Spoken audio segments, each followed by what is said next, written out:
का निर्वहन किया। और बिहार के लोगों की भूमिका भी बतानी है, सिर्फ गांधी जी की नहीं बतानी, बिहार के लोगों ने भी उनका पुरजोर समर्थन किया। ठीक है, कभी असहयोग में, तो कभी सविनय अवज्ञा में, कभी व्यक्तिगत सत्याग्रह में, तो कभी भारत छोड़ो आंदोलन में। साथ में बच्चों आप ये भी बता सकते हो कि बिहार के सभी वर्गों की भागीदारी इसमें देखी गई, चाहे भले ही बिहार के आदिवासी वर्ग जिसमें ताना भगत है, चाहे भले ही बिहार का किसान वर्ग, चाहे भले ही बिहार की छात्र महिला छात्र, या फिर बिहार के स्थानीय नेता, सभी का योगदान दिखाई देता है।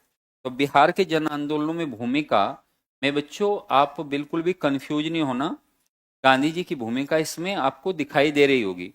चंपारण को थोड़ा सा डिटेल से बताओगे, ठीक है, और उसके बाद थोड़ा थोड़ा सा बताओगे कि जन आंदोलनों में कैसी कैसी भूमिका गांधी जी निभाते गए, लास्ट में विश्लेषण करोगे। ठीक है, अब एक है गांधी जी की रहस्यात्मकता में मौलिक विचारों का दांव पेचों की सहज प्रवृत्ति। यूपीएससी को नकल करने का प्रयास कर रहा है बीपीएससी कंफ्यूज हो गया। और गांधी जी की रहस्यात्मकता में मौलिक विचारों का दांव पेचों की सहज प्रवृत्ति और लोक चेतना में अनोखी पैठ के साथ अनोखा मेल शामिल है। Gandhi ji mysticism consist of a unique combination of original ideas with an innate tendency to. अच्छा बच्चों, ये कहना चाहता है कि गांधी जी के जो विचार है, क्या वे विचार मौलिक है, यानी कि जो मौलिक विचार है उनके, उससे लोक चेतना कैसे बढ़ी, बस ये कहना चाहता है। यानी कि गांधी जी की मौलिक विचारधारा से, सिंपल, गांधी जी की मौलिक विचारधारा से,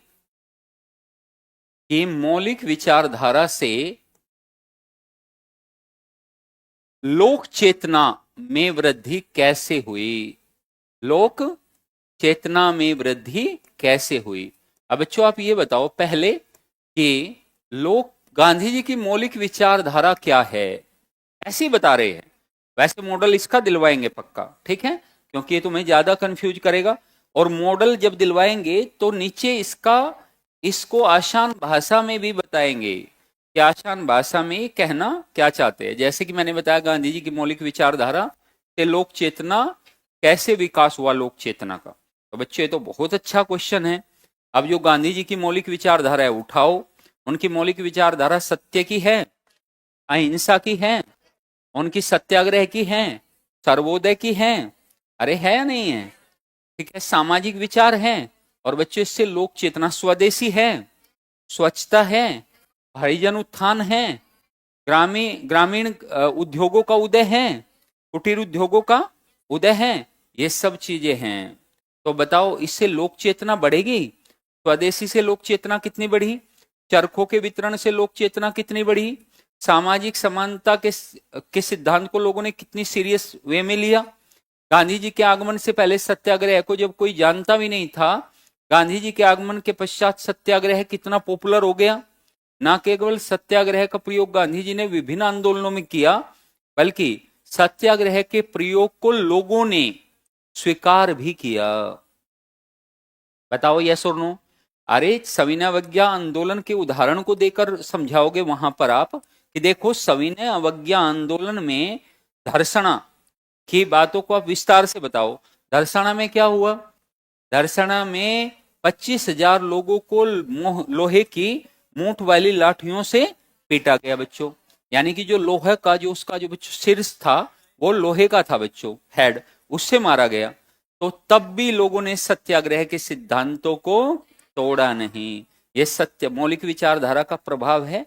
तो लोक चेतना में क्या क्या वृद्धि हुई, लोग समानता के सिद्धांतों के प्रति संवेदनशील हुए, लोग स्वदेशी वस्तुओं के पालन के लिए संवेदनशील हुए, लोग सामान्य भाषा या स्थानीय भाषा में शिक्षा के पुरजोर समर्थक बने, उन्होंने स्वच्छता के सिद्धांत को गांधी जी से अपनाया, उन्होंने सर्वोदय के सिद्धांत की सीख ली, साथ में उन्होंने सत्याग्रह के सिद्धांतों को न केवल गांधी जी से सीखा बल्कि तमाम आंदोलनों में जिया उसे। लाइव वो अपने आप को सत्याग्रही बता रहे थे, यस और नो। तो ये सब लोक चेतना का विस्तार करने में ही तो निर्णायक भूमिका निभाएंगे, यही है। यानी सब जो आपने पढ़ा है, कई बार बेटा क्वेश्चन ऐसा पूछ लिया जाएगा, आपने ऑलरेडी पढ़ा है लेकिन उसकी भाषा शैली, अब इसकी भाषा शैली देखो आप कितनी क्लिष्ट है। तो इसका हम आपको मॉडल दे देंगे और उसमें आपको एक अच्छे लयबद्ध तरीके से लिखा हुआ मिल जाएगा, इसे हम लिखवा भी देंगे अभी आपको, ठीक है। इस क्वेश्चन को आसान भाषा में हम आपको लिखवा भी देंगे। अब दूसरा एक और बच्चों देख लेते हैं। गांधी जी चार देख लिए, पांचवा क्वेश्चन है। अच्छा, पांचवा है गांधी जी के सामाजिक व सांस्कृतिक विचारों का महत्व। सामाजिक और सांस्कृतिक विचार कितने बड़े स्तर पर बताए हैं बेटा हमने आपको, पता है आप लोगों को? देखो कितने कितने सारी, और उसमें लगभग लगभग 2 पेज भरे होंगे आपके। नहीं भाई 2 पेज होंगे। ये देखो, सामाजिक सांस्कृतिक सुधार, तो कोई बात नहीं, तू 1 पेज का 2 पेज बना दे। ये देखो कितने सारी स्लाइड तो यही हैं, सामाजिक सांस्कृतिक विचार, हाँ 2 पेज लिखवाए हैं। ये तो पता है ना हमें, क्योंकि हमें पता रहता है कि इससे क्वेश्चन पूछा गया होगा। 2 पेज, कौन कह रहा था मूर्ख के 1 पेज? तुम कह रहे थे, हाँ? देखो यहां पर गांधी जी के सामाजिक व सांस्कृतिक विचार। गांधी जी एक महान सामाजिक विचारक है, गांधी जी विचारक ही सामाजिक है कि नहीं है? वे केवल राष्ट्रीय नेता नहीं बल्कि राष्ट्र निर्माता है। तो इससे आप ये भी सिद्ध कर सकते हो क्यों हम उन्हें राष्ट्रपिता कहते हैं, क्योंकि उन्होंने राष्ट्र का निर्माण किया। दक्षिण अफ्रीका ने आने के पश्चात भारत का भ्रमण, भारत में समस्याएं पाई, आर्थिक, सामाजिक, आर्थिक, नैतिक, सांस्कृतिक और राजनीतिक रूप से जो असमानताएं हैं भारत में, वो सभी दूर करने के लिए उन्होंने कार्य किए। गांधी जी ने कहा कि ब्रिटिशों ने भारत नहीं जीता बल्कि हमने आत्मसमर्पण किया है। भारतीयों के लिए स्वराज क्या है, क्योंकि इसी से उनका ओवरऑल ग्रोथ होगा, ये उन्होंने बताया। उन्होंने कहा कि आज के लिए नहीं बल्कि कल के लिए भारत बनाना चाहिए। उन्होंने स्वतंत्रता के लिए संघर्ष करने का क्या दिया, संदेश दिया, और साथ में राष्ट्र निर्माण के लिए कार्य भी करो। साधारण मुद्दों पर उन्होंने बहुत बल दिया, यानी कि साधारण तरीके से जीवन को जिया कैसे जाए। सभी प्रकार की बुराइयों का क्या किया, विरोध। जन्म आधारित जाति प्रथा का क्या किया, विरोध। वर्ण व्यवस्था कैसी होनी चाहिए, जन्म के आधार पर क्या किया, विरोध। अंबेडकर गांधी जी की यहां पर आलोचना भी करते हैं। अस्पृश्यता का विरोध किया, नस्लवाद का विरोध किया, लिंग विभेद का विरोध किया। ये सब हेडिंग बनेंगे, ये सब क्या बनेंगे, हेडिंग बनेंगे। और इन सब हेडिंग के साथ में 2-2 लाइन लिखते हुए जाओगे तो जितना 2 के 4 पेज हो जाएंगे इसी से। हिंदू मुस्लिम एकता की पैरवी की, महिला शिक्षा के लिए कार्य किए, नैतिक उत्थान की वकालत की। यहां पर नैतिक उत्थान जैसे को तुरंत सर्वोदय जोड़ो, क्या जोड़ो, सर्वोदय को जरूर जोड़ना बच्चों। सर्वोदय में पूरे समाज का उत्थान जुड़ा हुआ है, यस और नो। सर्वोदय मतलब सबका उदय, सबका मतलब सबका, अमीर गरीब, हिंदू मुस्लिम सिख ईसाई। कितनी बड़ी एकता के समर्थक है गांधी जी। और उत्थान मतलब सामाजिक, धार्मिक, आर्थिक, राजनीतिक सभी प्रकार का उत्थान, नैतिक भी उत्थान। पाश्चात्य भौतिकतावाद का क्या करते हैं, विरोध करते हैं। इससे क्या होगा, प्रतिस्पर्धा बढ़ेगी, साम्राज्यवाद की स्थिति का प्रभाव हम पर भी पड़ेगा जबकि हम इसके समर्थक नहीं हैं। स्वच्छता पर बल दिया, शराब व अफीम का विरोध किया। उन्होंने कहा यदि मद्यपान निषेध नहीं करोगे, यानी मद्यपान करोगे बच्चों आप, यानी आप शराब पियोगे, आप अफीम खाओगे या अन्य नशीले पदार्थों का सेवन करोगे, तो उससे आपकी जो बुद्धि है उसका विकास ठीक तरीके से नहीं हो पाएगा, और होता भी नहीं है। जो बच्चों मद्यपान करते हैं उनकी बुद्धि का पूर्ण रूप से विकास नहीं हो पाता, क्योंकि वो हमेशा बच्चों, वो हमेशा उसके प्रभाव में रहता है जिस नशीले पदार्थ का उसने सेवन किया है। तो गांधी ने कहा मद्यपान तो होना ही नहीं चाहिए। सविनय आंदोलन में भी जब वे 11 मांगे लिख कर दे रहे थे, उसमें से भी एक मांग क्या थी? शराबबंदी होनी चाहिए। दलितों, आदिवासियों व अपंगों हुए तो कार्य क्या? और बच्चों ये तो जरूर लिखना, दलित वर्ग को हरिजन का नाम देने का काम उन्होंने किया, यानी वो सम्मान देना चाहते थे। हालांकि बाद में हरिजनों ने इसे गाली जैसा ले लिया। उन्होंने कहा हम हरिजन क्यों कहलाए?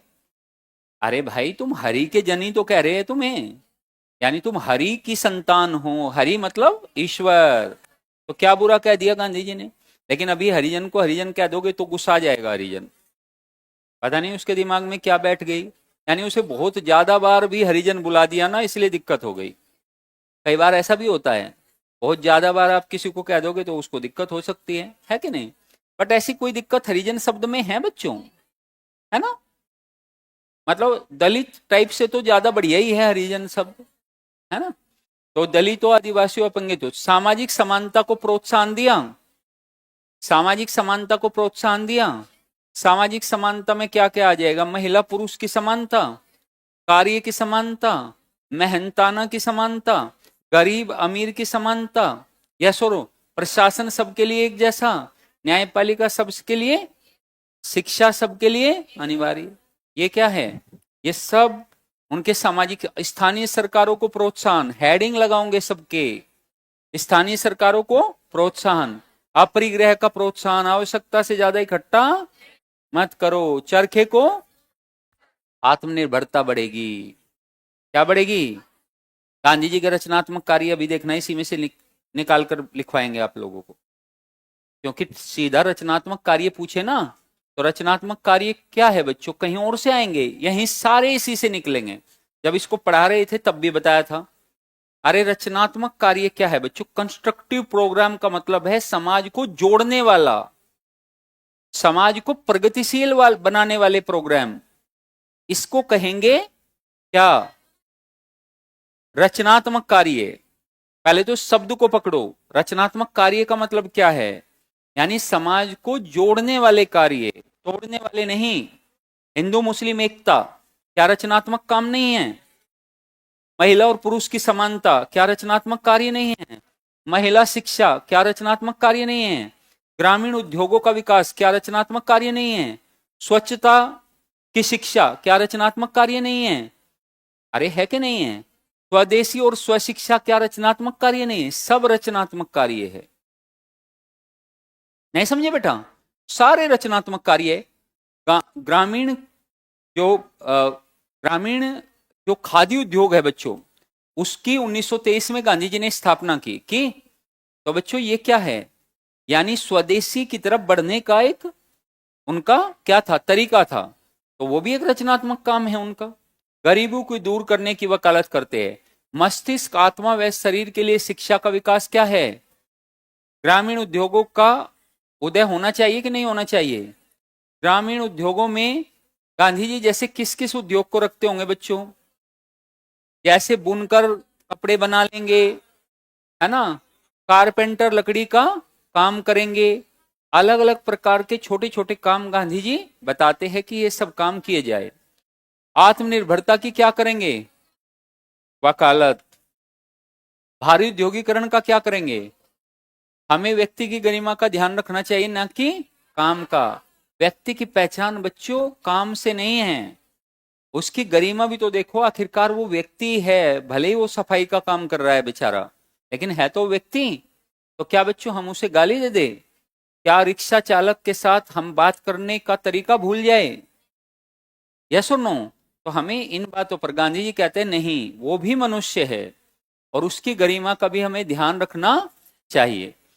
और महत्वपूर्ण भूमिका इन्होंने सामाजिक सांस्कृतिक कार्यों में निभाई। बस ये सारी बातें बताओगे? देखो कितने सारे पॉइंट निकले। नहीं लिख पाओगे बेटा? अरे बोल तो दो पीछे वाले, आगे वालों ने तो बोल ही दिया था। जाति और धर्म पर गांधी जी के विचार। वर्ण व्यवस्था वही जाति धर्म पर ही तो है। संक्षिप्त नहीं, सत्याग्रह पर गांधी जी के विचार। सत्याग्रह को उठाकर पूरा लिख डालो, हो गया सत्याग्रह पर विचार। एक प्रतिष्ठित राष्ट्रीय नायक के रूप में गांधी जी के उदय, के लिए उत्तरदायी कारक। तो अभी हेडिंग शुरू होने वाला है, उत्तरदायी कारक। गांधी जी के उदय में उत्तरदायी कारक कौन कौन से थे? समकालीन राजनीतिक स्थिति, है कि नहीं, गर्म दल और नरम दल का बटे होना, ये सब कारण अभी आएंगे। क्यों गांधी जी नायक के रूप में। महात्मा गांधी के 70वीं बीपीएससी का क्वेश्चन देखो नीचे, महात्मा गांधी के रचनात्मक कार्यों का आकलन कीजिए। अभी तो बताए रचनात्मक कार्य, बताओ महात्मा गांधी का कोई क्वेश्चन ऐसा है जो आप नहीं कर पाओ? एक में बस उसकी लैंग्वेज में हम लोग, ये रहस्यात्मकता में मौलिक विचारों का दांव पेचों की सहज प्रवृत्ति और लोक चेतना में अनोखी पैठ के साथ अनोखा मेल शामिल है। ठीक है, तो इस क्वेश्चन को आप लिखो साधारण भाषा में।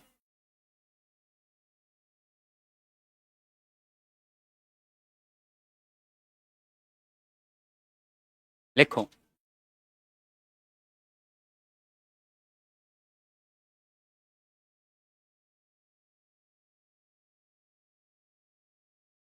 ऐसे नहीं होता कि बस पढ़ा दिया बच्चों, हर टॉपिक के क्वेश्चन पढ़कर बताए हैं आपको, और सब क्वेश्चन को आपकी कॉपी से बनाया जा सकता है, यस और नो। तो इसलिए कोई कुछ भी कंटेंट के स्तर पर एक बात के लिए बिल्कुल श्योर हो जाना कि 69वीं 70वीं की अपेक्षा बहुत ज्यादा है, पहली बात। दूसरी बात, इस कंटेंट से बाहर कंटेंट मत ढूंढना, बस इसमें यदि दो चार चीजें ऐड कर सको तो कर लेना। इसको आप नहीं, इस कंटेंट से बाहर आपका आंसर नहीं आने वाला है। सारे के सारे क्वेश्चन आपको इसी कंटेंट में से मिलेंगे। ठीक है, इसमें कोई दो राय नहीं, इतना पढ़ोगे तो काम चल जाएगा। बस महानुभाव आपसे विनम्र निवेदन करते हैं कि शाब्दिक अशुद्धियां और वर्तनीय अशुद्धियां ना करे, बस और कुछ नहीं है। इतना भी तुम मान लोगे तब की बात है, अब हालांकि तुम मानोगे नहीं, नहीं हमें पता है तुम नहीं मानोगे। चलो, हाँ बेटा, क्या क्वेश्चन लिखवाना शुरू किया था? लिखो। गांधी जी की मौलिक विचारधारा, गांधी जी की मौलिक विचारधारा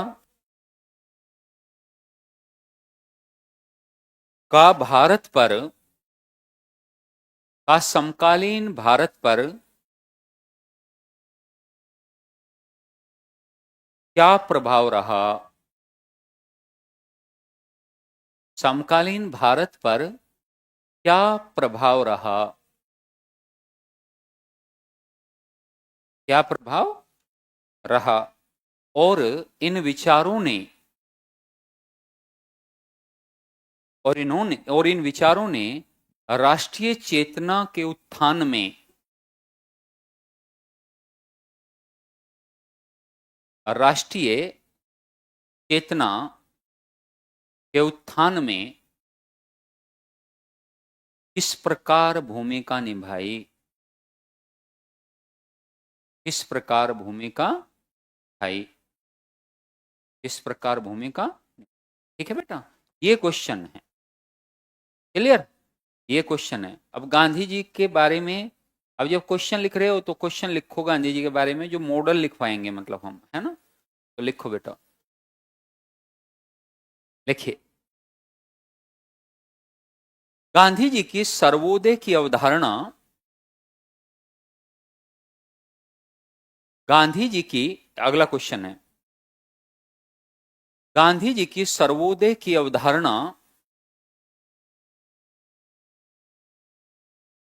किस प्रकार समाज के उत्थान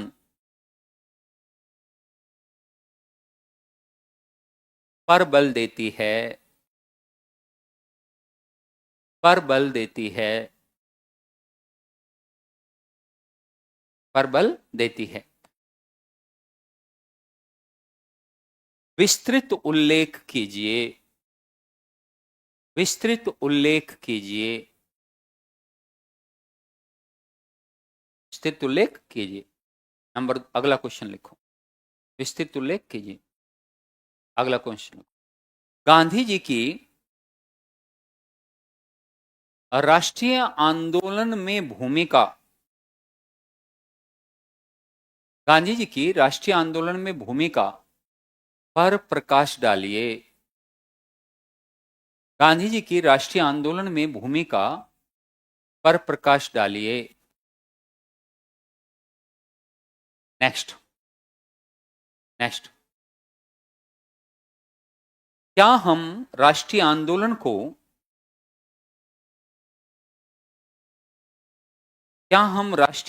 को गांधी जी से पहले और गांधी जी से बाद, क्या हम राष्ट्रीय आंदोलन को गांधी जी से पहले और गांधी जी के बाद दो भागों में बांट सकते हैं? दो भागों में बांट सकते हैं। उनके आने से पूर्व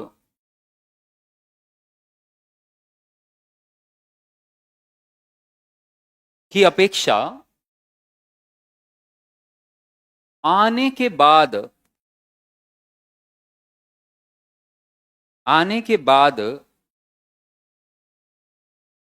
राजनीतिक दशा और दिशा,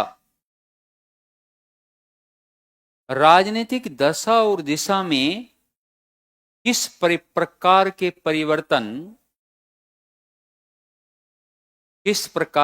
परिवर्तन हुए, इसका मूल्यांकन कीजिए। इसका मूल्यांकन कीजिए। नेक्स्ट लिखो। गांधी जी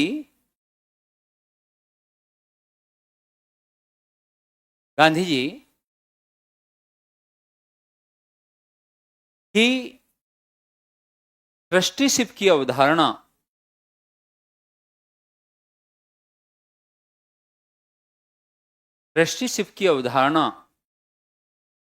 को समझाते हुए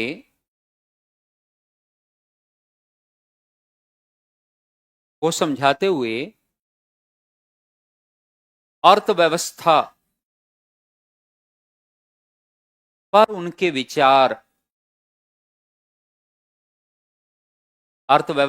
पर उनके विचारों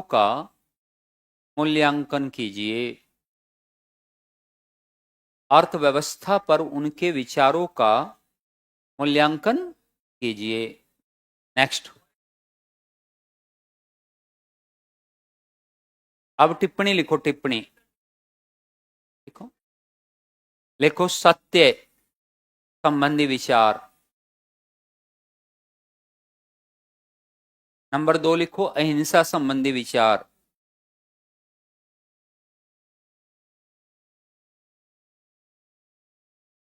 नंबर 3 लिखो सत्याग्रह संबंधी विचार।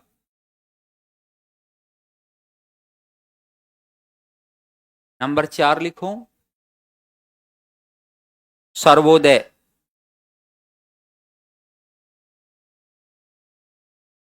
नंबर 5 लिखो गांधी जी के रचनात्मक कार्य।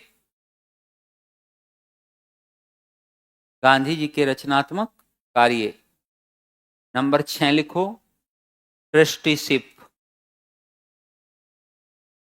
की अवधारणा। ठीक है, ये क्वेश्चन है गांधी जी पर। ठीक है बच्चों, आप इन्हें अलग अलग करके लिखोगे। सारा मटेरियल आपके पास है। ठीक है, इसमें सब कुछ, बस अपनी बुद्धिमत्ता का परिचय देते हुए आपको क्या करना है, लिखना है। क्लियर हुआ? हाँ, जैसे बच्चों राजनीति में दशा और दिशा में क्या परिवर्तन आया, इसको बता सकते हो? बता दोगे? पहले राजनीति कैसी थी और अब राजनीति कैसी हो गई? तो जो सारे परिवर्तन आए वो बताओगे अच्छे तरीके से। क्या पहले सत्याग्रह संबंधी सिद्धांत थे? नहीं थे। पहले उदारवाद और उग्रवाद दो विचारधारा थी। कुछ नेता हिंसा का समर्थन भी करते थे। दोनों देखो, पहले इसमें क्वेश्चन के पहले भाग में दोनों की विचारधारा बताओगे, गरम दल और नरम दल, और दोनों की कमियां बताओगे, ठीक है। और कहोगे कि देखो दोनों में क्या है, कमियां हैं। एक बहुत ज्यादा उग्र है और हिंसा में बिलीव करता है, दूसरा अधिक उदार है और उससे आंदोलन की गति धीमी है, और लोगों में राष्ट्रीय चेतना जगी तो सही, लेकिन वह आम लोगों तक चेतना का विस्तार हो नहीं पाया। गांधी जी के आगमन के बाद आम लोग राष्ट्रीय चेतना से अवगत हुए या आम लोग आंदोलनों से जुड़े। इसका कारण था अन्य नेताओं की अपेक्षा गांधी जी ने भारत का भ्रमण करके ग्रामीण भारत की वास्तविक स्थिति को देखा और उसके आधार पर उन्होंने यह अनुमान लगाया कि भारत में क्या क्या समस्याएं मुख्य रूप से है, जैसे बेरोजगारी, जैसे आत्मनिर्भरता का अभाव, जैसे स्वच्छता की कमी, संसाधनों का समान वितरण नहीं, समानता नहीं, अशिक्षा का प्रभाव देखा गया, है ना। तो ये सब चीजें बताओगे कि ये सब चीजें देखकर गांधी जी ने तब अपने सुधारों या अपने विचारों को जब लोगों के सामने रखा तो उन्होंने अपनाया। और गांधी जी से पहले के आंदोलनों को बच्चों ऐसे बताओ कि गांधी जी से पहले स्वदेशी और होम रूल आंदोलन का प्रभाव वैसे तो बड़े भाग पर देखा गया, लेकिन इनकी तीव्रता बहुत कम थी। लेकिन चंपारण सत्याग्रह से आंदोलन की शुरुआत भले ही बिहार के क्षेत्र तक हुई, लेकिन इसकी सफलता ने पूरे राष्ट्र को चौंका दिया। गांधी जी इसके बाद अहमदाबाद और उसके बाद खेड़ा में महत्वपूर्ण भूमिका निभाकर रोलट सत्याग्रह के साथ वे एक राष्ट्रीय नेता बन गए और सत्याग्रह के सिद्धांत को जन जन तक प्रचारित किया, जिसमें लोगों का विश्वास गांधी जी के नेतृत्व में जगा। नहीं समझे? और फिर वे गांधीवादी आंदोलनों से जुड़ने लगे।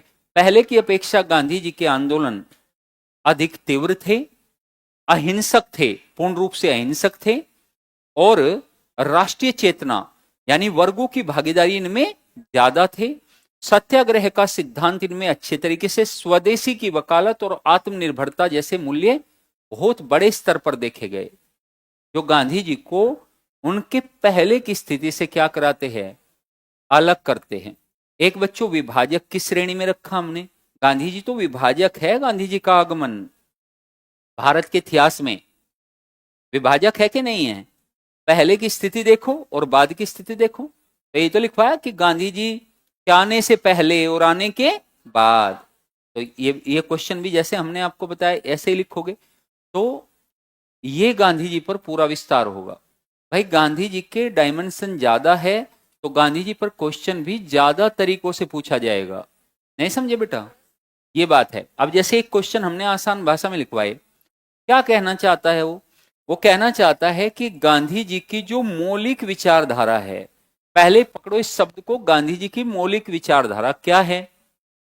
तो गांधी जी की मौलिक विचारधारा है सत्य, अहिंसा, सत्याग्रह, सर्वोदय, ट्रस्टीशिप जैसे सिद्धांत मौलिक विचारधारा है गांधी जी की। यस और नो? सामाजिक विचार, अराजकता यानी राज्य को ना स्वीकार करना, वर्ण व्यवस्था, ये सब क्या है? गांधी जी के बिल्कुल अलग विचार है। क्या इससे लोग प्रभावित हुए और इससे राष्ट्रीय चेतना में वृद्धि आई? बिल्कुल आई। लोगों, गांधी जी ने जो विचार प्रस्तुत किए उन्हें सबसे पहले अपने जीवन में उतारा और उनका स्वयं से पालन किया। गांधी जी के व्यक्तित्व की एक सबसे शानदार बात बेटा आपको बताए, वो जिस सिद्धांत को दुनिया के सामने प्रस्तुत करना चाहते हैं पहले उसे अपने जीवन में उतारते हैं, तब वो दुनिया के सामने कहते हैं। एक उदाहरण हमने आपको बताया भी था कि जब एक व्यक्ति ने गांधी जी को बोला कि गांधी जी खादी तो बहुत महंगी है, उसे हम कैसे पहने? तो बच्चों गांधी जी ने कितने उदार मन से कहा था कि कम पहनो।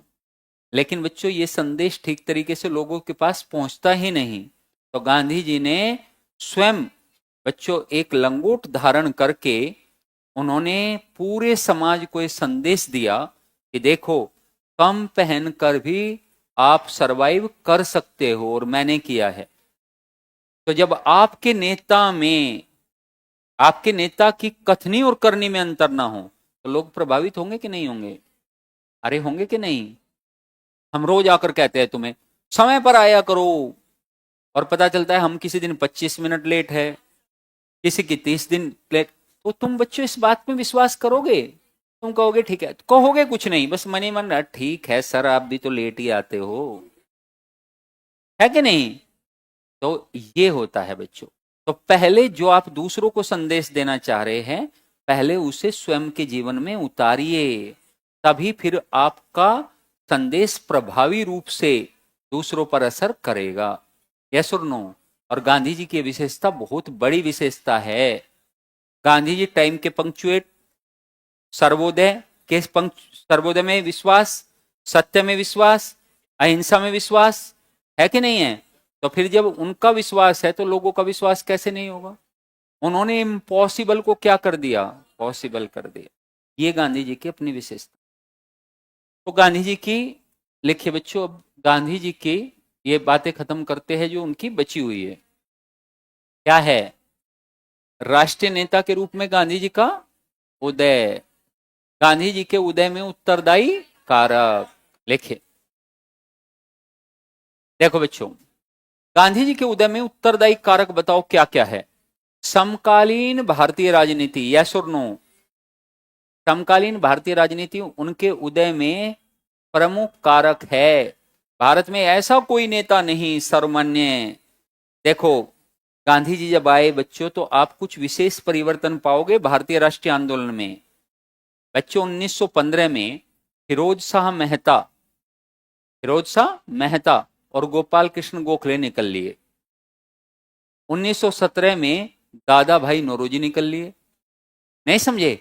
यानी कि ये जो बड़े पीढ़ी वाले नेता है, ये समाप्त हो गए। तो जब गांधी जी आए तो कोई सर्वमान्य नेता भारत में था ही नहीं, जिसके झंडे के नीचे सब लोग इकट्ठा हो जाए। 20 में तिलक भी चले गए, यस और नो? एनी ने छोड़ दिया कांग्रेस 20 में, जिन्ना छोड़कर कांग्रेस वो भी भाग गए। तो बच्चों कोई राष्ट्रीय नेता दिखाई दे रहा है आपको? नहीं।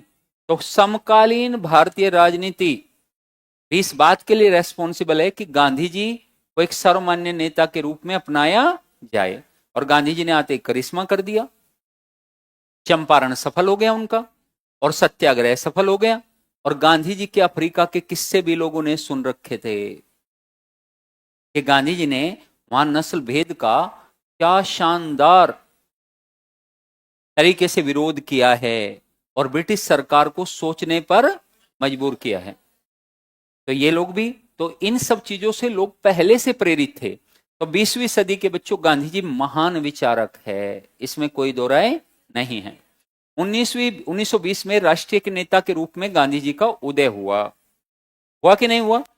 इनमें नेतृत्व, निर्णय, जिम्मेदारी, संचार कौशल के गुण थे। एक एक शब्द को पकड़ो और बच्चों उसे फिर समझो। उनके नेतृत्व की जबरदस्त क्षमता है गांधी जी। उनसे बढ़िया नेता कौन? लोगों के घर में जाकर सफाई कर देना, और दीनहीन की सेवा कर देना, और लोगों के साथ जब चले तो ऐसा लगे कि हमारे साथ का कोई व्यक्ति हमारे साथ चल रहा है। तो ऐसा नेतृत्व अब से पहले मिला नहीं था। आपके नेता में दो गुण अवश्य होने चाहिए बच्चों। पहला गुण आपके नेता में यह होना चाहिए कि आपका नेता आपसे दूरी बना कर ना चले। मंच पर खड़े होकर वो सिर्फ भाषण ना दे, आपके साथ कार्यस्थल पर आकर उस कार्य को करे, वो आपके साथ चले, तब उससे लोग जुड़ेंगे। गांधी जी ने ऐसा किया, चंपारण में घर घर गए, तो पहली बात तो उनका नेतृत्व बहुत शानदार सिद्ध हो गया, वे नेता बहुत बढ़िया है भाई। दूसरा, निर्णय लेने की क्षमता भी गांधी जी की गजब की है। निर्णय लेने की क्षमता गजब की है। असहयोग आंदोलन में जब लोगों ने कहा गांधी जी बिल्कुल वापस मत लीजिए, और सब लोग पैर पटकने लगे, तब गांधी जी ने कहा नहीं, मैं हिंसा का समर्थन नहीं करता, इसलिए मैं आंदोलन वापस लूंगा, चाहे इसके बाद कुछ भी क्यों ना हो जाए, चाहे पूरा भारत मेरा तिरस्कार ना कर क्यों ना कर दे, लेकिन मैं क्या करूंगा। तो बच्चों ये गांधी जी का क्या है, निर्णय लेने की क्षमता है जो उनको औरों से अलग बनाती है। नेक्स्ट, जिम्मेदारी। जिम्मेदारी बच्चों रेस्पॉन्सिबल बहुत है, गांधी जी रेस्पॉन्सिबल बहुत है। यानी वे ये भी नहीं चाहते कि जो हमारे आंदोलनकारी है उनको उनको बहुत कष्टों से गुजरना पड़े, और वे कष्ट से तब गुजरते। अब आप कहोगे कि सर सविन अवज्ञा में तो धर्षणा में 25,000 लोग पिट गए, इससे ज्यादा कष्ट क्या होगा। अरे कष्ट इससे भी ज्यादा हो सकता है, कष्ट इससे भी ज्यादा हो सकता है। कैसे इससे ज्यादा कष्ट हो सकता है, ब्रिटिश सरकार गोलियां चलवा दे और लोग मारे जाए भारी संख्या में, है ना। लोगों को जो एक बच्चों सामुदायिक रूप से आंदोलन से जुड़ने का उनका प्रयास है, उसके लिए लोगों को धमकाकर घरों तक सीमित कर दे। लेकिन गांधी जी ने इस जिम्मेदारी को उठाया और उन्होंने लोगों को सुरक्षित रखा अहिंसा का संदेश देकर, तो वे जिम्मेदार नेता भी है कि नहीं है। दूसरी बात, ये सारी जिम्मेदारी खुद उठाते हैं। असहयोग आंदोलन जब समाप्त वापस ले लिया तो उन्होंने कहा कोई भी जिम्मेदार नहीं है इसके लिए, मैं हूं, मैं, किसी ने हिंसा की नहीं की कोई बात नहीं, कौन जिम्मेदार है, मेरे आंदोलन में हिंसा हुई, मैं जिम्मेदार हूं इसके लिए। ऐसा आंदोलनकारियों में क्या होता है बच्चों, अमूमन अभाव होता है, कोई जिम्मेदारी लेना नहीं चाहता। उन्होंने आगे बढ़कर कहा मैं ही जिम्मेदार हूं। तो इसलिए दूसरा, गांधी जी बच्चों निर्भीक बहुत है। गांधी जी से ज्यादा निर्भीक व्यक्ति ढूंढना मुश्किल हो जाएगा आपको इतिहास में, ठीक है। गांधी जी और बुद्ध जैसे निर्भीक लोग पैदा नहीं होते बच्चों। बुद्ध ने देखो तो आप किस परंपरा के खिलाफ आवाज उठाई, और गांधी जी देखो ब्रिटिश सरकार के खिलाफ आवाज उठा रहे हैं। कितने निर्भीक है वो, कितने निडर है वो। गांधी जी ब्रिटिश सरकार की जमकर आलोचना करते हैं और लगातार उनके कार्यों पर क्वेश्चन मार्क लगाते हैं, और डरते नहीं। जब अगस्त प्रस्ताव आया, गांधी जी ने सबसे आगे बढ़कर कहा नहीं मानेंगे, एक सुर में कहा इसे हम नहीं मानेंगे। जबकि अगस्त प्रस्ताव में क्या कहा गया था, निकट भविष्य में स्वराज दे देंगे। क्रिप्स मिशन आया, गांधी जी ने फिर कहा नहीं मानेंगे, और भारत छोड़ो की तरफ अग्रसर हो गए। तो निडर बहुत है गांधी जी। ये भले ही बहुत कमजोर सा व्यक्ति जो लाठी के बल पर चलता है, बहुत दुबला पतला है, 2 छुआरे खाता है, लेकिन ये बहुत 2 हड्डी का आदमी, बहुत मजबूत है। ये मजबूती कहां से आती है, जब आप अंदर से साहसी हो तब मजबूती आती है। गांधी जी निडर थे। और संचार कौशल बच्चों, संचार कौशल का मतलब है अपनी बात को बहुत शानदार तरीके से लोगों के साथ कम्युनिकेट कर देना। यानी हम अपनी बात को कह रहे हैं और आप समझ ही नहीं रहे हैं, तो फिर तो मतलब ही नहीं रहा कुछ भी। बच्चों ये भी एक गुण होता है। मोदी जी में एक गुण कितना शानदार है बताओ, मंत्र मुग्ध कर देते हैं वे संचार करके, है कि नहीं। एक बार तो वे महफिल लूट ही जाते हैं, भले ही बाद में तुम सोचो कहकर क्या गए हैं, लेकिन एक बार महफिल लूट कर जाएंगे, है ना। चाहे वो अपना सीना 56 इंच का बताए, चाहे वो कुछ बताए, लेकिन वो एक बार तुम्हें प्रभावित करेंगे।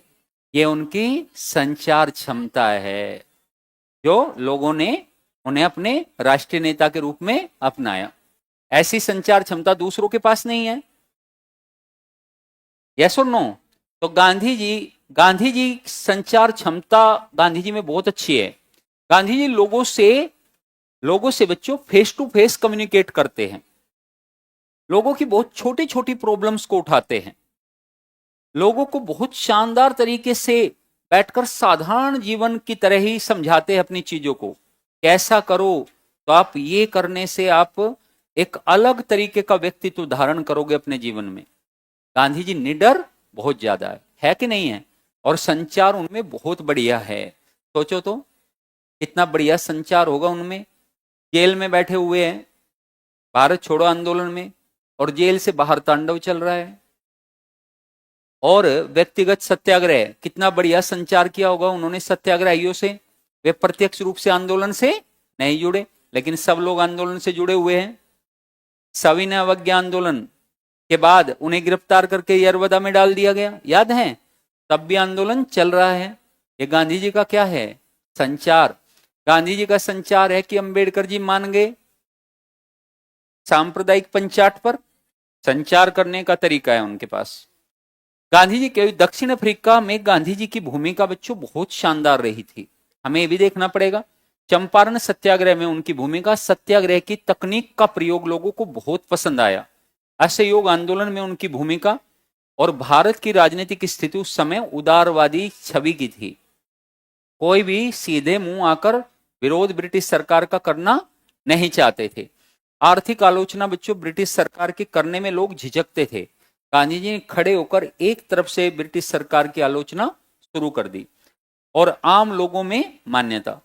भिन्न तकनीकियों का प्रयोग किया बच्चों। अब ऐसी तकनीकियों का प्रयोग कौन कर रहा है कि सत्याग्रह अपनाओ, सत्य अहिंसा अपनाओ, हिजरत का प्रयोग करो, लोगों को ज्यादा से ज्यादा जोड़ो, स्वदेशी के सिद्धांतों का प्रयोग करके आत्मनिर्भरता बढ़ाओ, है ना, चरखों का वितरण करो, आवश्यकता के अनुसार चीजों का संग्रह करो, बस, है ना, क्योंकि हमें राष्ट्र निर्माण करना है। ऐसी दूसरों के पास तकनीकी है ही नहीं। ठीक है, तो बच्चों ये है गांधी जी के उदय में उत्तरदायी कारक। लिखे बच्चों आप। महात्मा गांधी,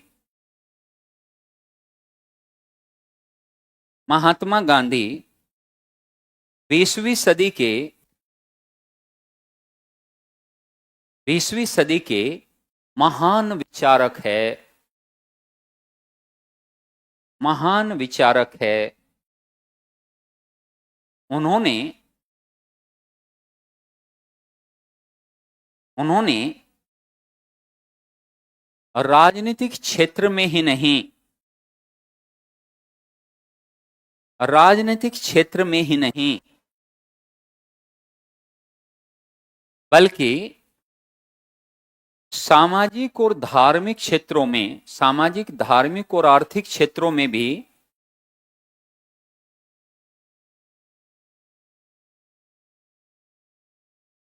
उपयोगी विचारधाराओं का,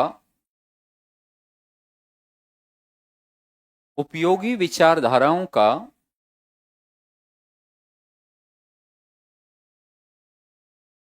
सिद्धांत प्रस्तुत किया।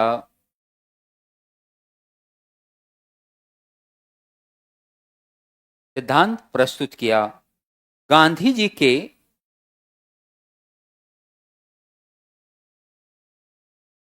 आगमन के समय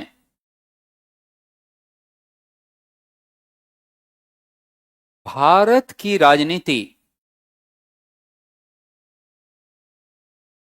भारत की राजनीति में निष्क्रियता, भारत की राजनीति में निष्क्रियता देखी जा सकती है।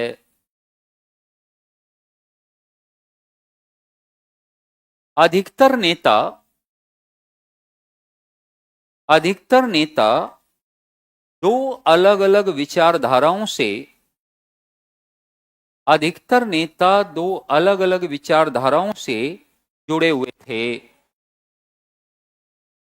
विचारधाराओं से जुड़े हुए थे। कुछ नरम दल,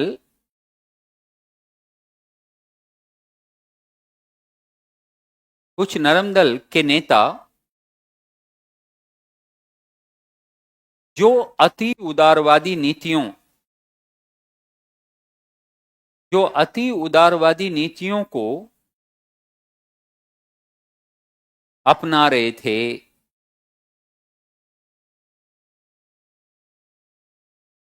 और निर्भीकता के साथ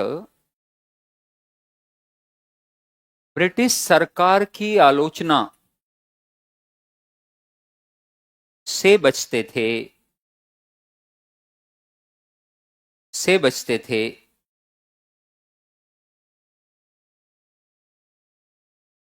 जिसका परिणाम जिसका परिणाम यह था या यह हुआ कि भारत का ग्रामीण जन समुदाय राष्ट्रीय आंदोलन से नहीं जुड़ पाया।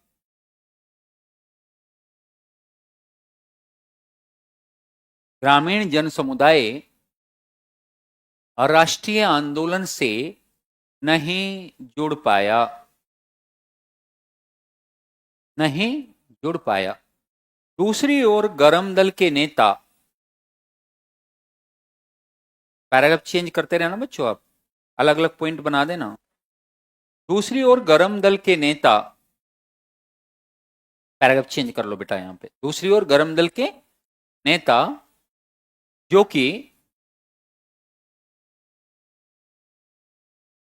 कि हिंसा का भी समर्थन, जो कि हिंसा का भी समर्थन करते थे,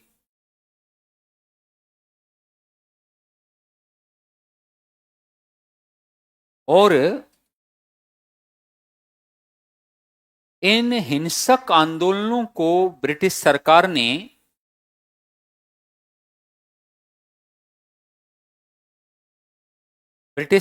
ने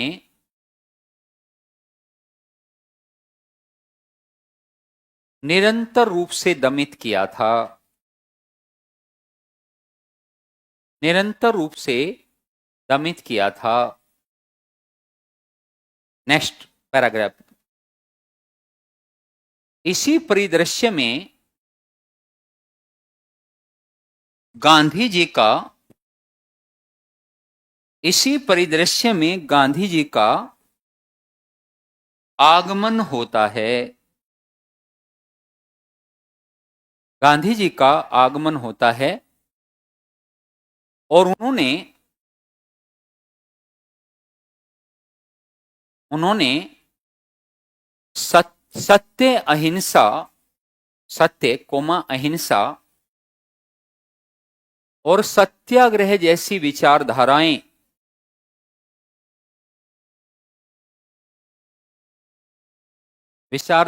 प्रतिपादित की।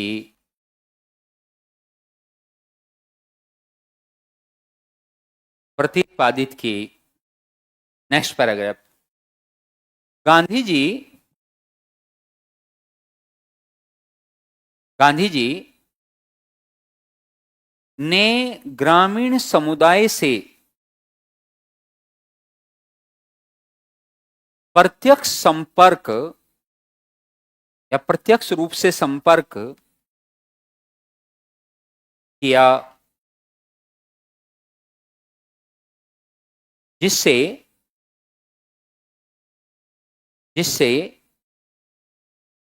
साधारण लोग भी उनसे जुड़ने लगे। नेक्स्ट। गांधी जी में नेतृत्व क्षमता,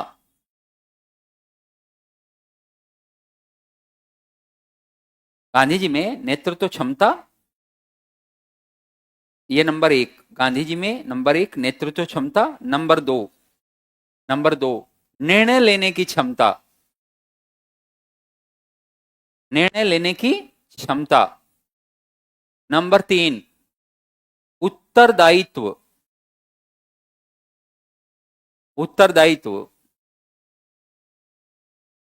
और नंबर चार और संचार कौशल के अद्भुत गुण थे। संचार कौशल के अद्भुत गुण थे, अद्भुत गुण थे। पैराग्राफ चेंज, हेडिंग लगाओ, गांधी जी की दक्षिण अफ्रीका में भूमिका। गांधी जी की दक्षिण अफ्रीका में भूमिका।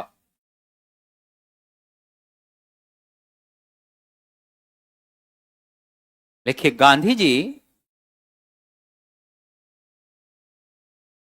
गांधी जी की दक्षिण अफ्रीका में भूमिका। दक्षिण अफ्रीका में लिख लिया, लिखो। गांधी जी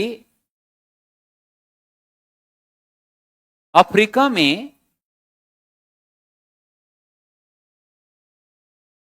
नस्ल भेद के खिलाफ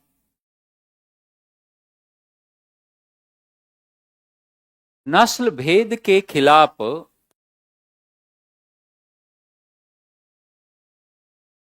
सत्याग्रह सत्याग्रह करते हैं।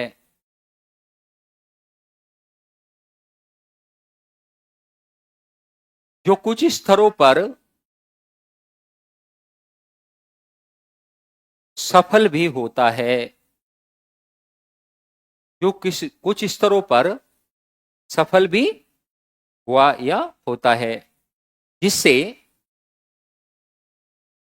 जिससे गांधी जी को कुछ शिक्षाएं गांधी जी को कुछ शिक्षाएं प्राप्त होती है। कुछ शिक्षाएं प्राप्त होती है। हाइफन देके नंबर 1, हाइफन देके नंबर 1, क्या क्या शिक्षा मिलती है लिखिए।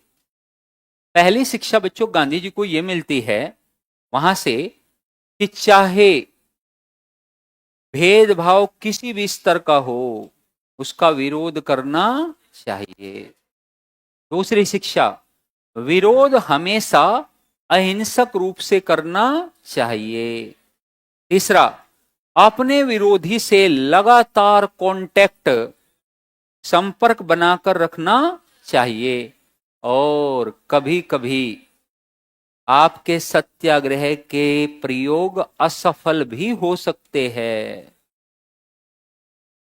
उस दशा में आपको अपना मनोबल गिरने नहीं देना चाहिए और आपको उस क्षण की प्रतीक्षा करनी चाहिए जब वापस आपके पक्ष में स्थिति होगी। और ये हमें देखने को मिला अष्टयोग में बच्चों। तो गांधी जी ने एक बात वहां से ये सीखी कि जिन लोगों के लिए आप आंदोलन कर रहे हो, वे लोग भी आपकी आलोचना करेंगे, आपको गाली देंगे, लेकिन तब भी आपको आंदोलन को छोड़ना, तब भी आपको लोगों के कल्याण के लिए कार्य करने छोड़ने नहीं है, यानी बंद नहीं कर देने हैं। आपको लगातार जुड़े रहना है उससे। नहीं समझे? ऐसा तो बहुत बार होगा बच्चों, आपके जीवन में भी होगा। जब आप किसी के लिए बुरा करोगे आपको गालियां मिलेगी। गालियां मिलते ही अच्छा करोगे, सॉरी, बुरा करोगे तो गालियां मिलेगी। जब आप अच्छा करोगे आपको गालियां मिलेगी। आप सोचोगे लो पहली बार ही अच्छा किया था जीवन में, अब कभी नहीं करूंगा। भाई यही अंतर है हम में और गांधी जी में, है ना? जो गाली खाकर भी अच्छा करने के लिए कटिबद्ध है, प्रतिबद्ध है। और हम छोटा सा विरोध करने के बाद भी हम इस बात को हमेशा के लिए भूल जाते हैं कि इस व्यक्ति ने कभी हमारे साथ अच्छा भी किया होगा, है कि नहीं? बिल्कुल एकदम शानदार जवाब देकर उसे चुप कर देंगे और एकदम उससे रुष्ट हो जाएंगे जीवन भर। जाओ, तुम्हारा चेहरा नहीं देखेंगे। ऐसा होता है कि नहीं? यही अंतर है हम में और गांधी जी में। मदर टेरेसा का भी यही कहना था। मदर टेरेसा भी तो ये कहती हैं कि व्यक्ति आपको गाली देंगे, जब आप उनकी सेवा करने जाओगे तो लोग आपको धिक्कारेंगे, आपको कमियां बताएंगे, लेकिन आपको सेवा छोड़नी नहीं है। आप लोगों का सम्मान करोगे तो हो सकता है लोग आपका तिरस्कार करें, लेकिन सम्मान करना छोड़ना नहीं है। बात समझे? तो लिखो, कुछ सीख ली। नंबर एक क्या शिक्षा ली गांधी जी ने? तो पहली शिक्षा गांधी जी ने ली कि अत्याचार का या शोषण का हमेशा विरोध होना चाहिए। लिखो नंबर 1, शोषण का हर संभव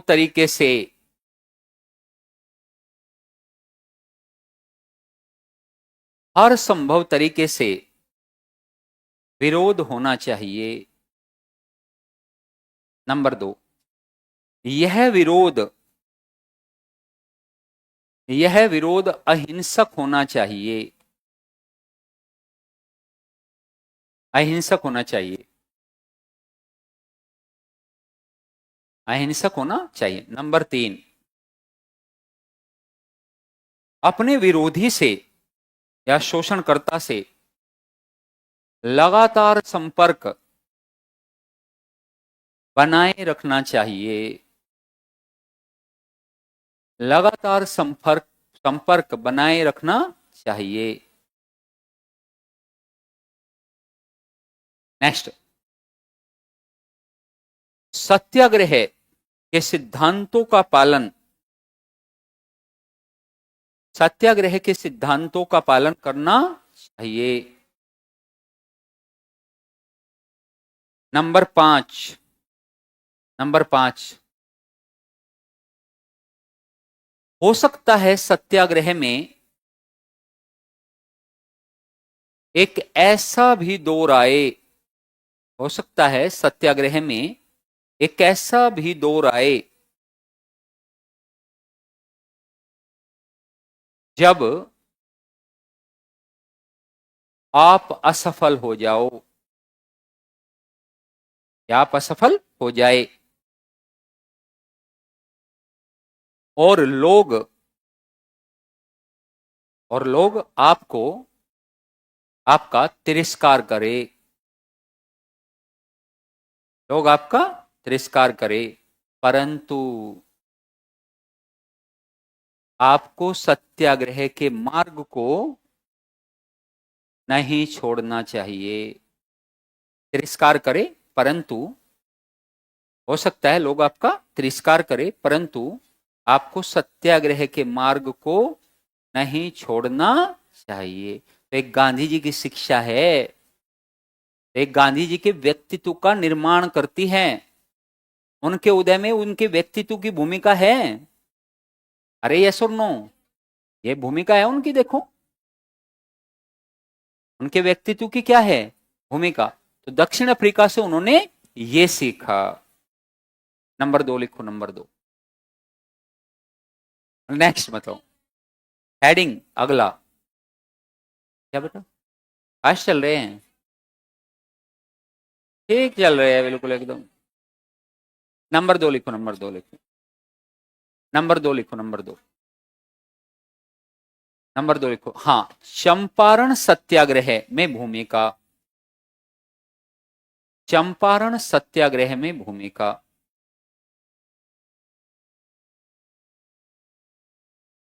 चंपारण सत्याग्रह में कई क्वेश्चन में काम आएगा बच्चों, ये आपके जो हम लिखवा रहे, कई प्रकार के क्वेश्चन इससे बन जाएंगे, हम बताएंगे आपको कैसे कैसे क्वेश्चन इससे बन जाएंगे।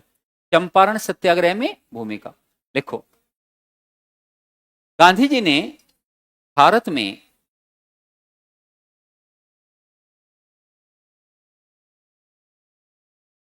चंपारण सत्याग्रह में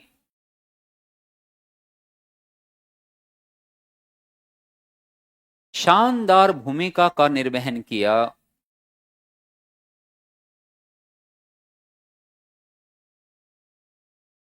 और इसे सफल बनाया।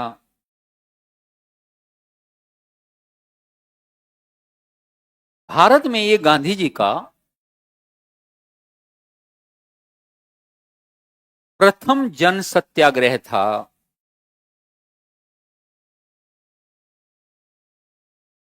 प्रथम जन सत्याग्रह था। अहिंसक मार्ग पर चलकर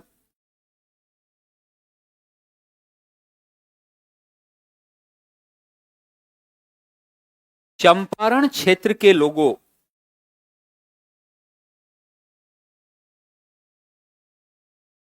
को न्याय दिलवाना,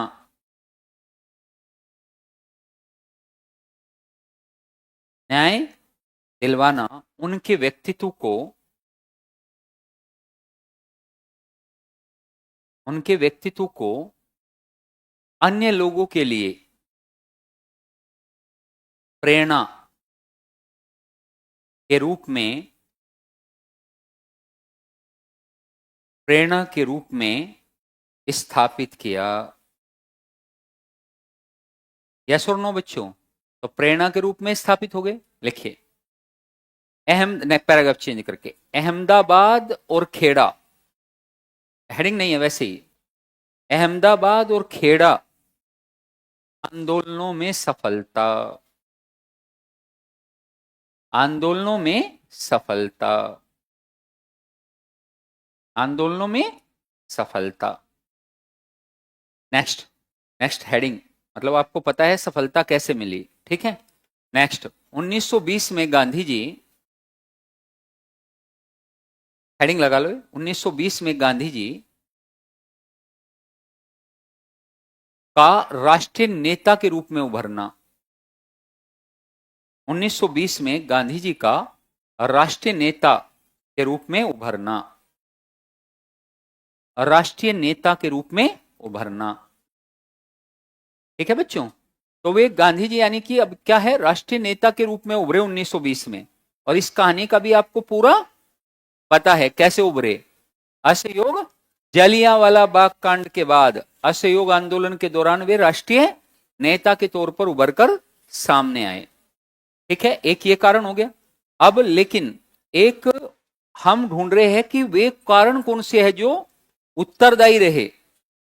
तो उनका अपना व्यक्तित्व, दक्षिण अफ्रीका की शिक्षा, चंपारण में सफलता, ये सब क्या है, उत्तरदायी कारक है।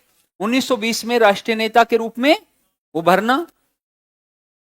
एक पॉइंट देखो, कथनी करनी में भेद नहीं, कथनी करनी में भेद नहीं। हाँ लिखो, कथनी करनी में, हेडिंग है ये भी, कथनी करनी में भेद नहीं। लिख पाया इस पर, कथनी करनी में?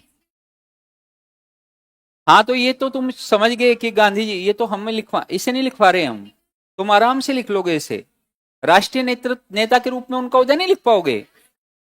बहुत आसान शब्दों में 2 लाइन आप कहो, जलियांवाला बाग कांड के पश्चात, है ना, या रोलेट सत्याग्रह के पश्चात गांधी जी ने, रोलेट एक्ट के पश्चात गांधी जी ने रोलेट सत्याग्रह का फैसला लिया, जिसके पश्चात गांधी जी गिरफ्तार कर लिए गए और देश भर में प्रदर्शन प्रारंभ हो गए। जलियांवाला बाग कांड 13 अप्रैल 1919 में हुआ, जिसके पश्चात रातों रात गांधी जी एक राष्ट्रीय नेता के रूप में उभरकर सामने आए। तो 1920 और 1919 में देखो, कथनी और करनी में भेद नहीं। हाँ इसमें लिखवाएंगे बेटा थोड़ा सा। देखिए, गांधी जी कथनी करनी में भेद नहीं, मतलब ये हेडिंग है, इसमें लिखो गांधी जी के व्यक्तित्व की एक प्रमुख विशेषता, गांधी जी के व्यक्तित्व की एक प्रमुख विशेषता यह थी कि उनकी कथनी और करनी में समानता होती थी।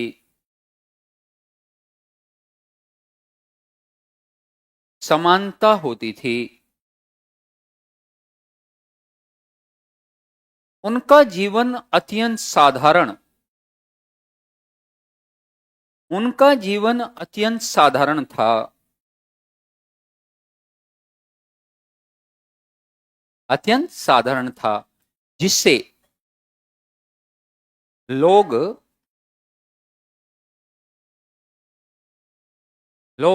उनसे मिलकर प्रभावित हो जाते थे, उनसे मिलकर प्रभावित हो जाते थे।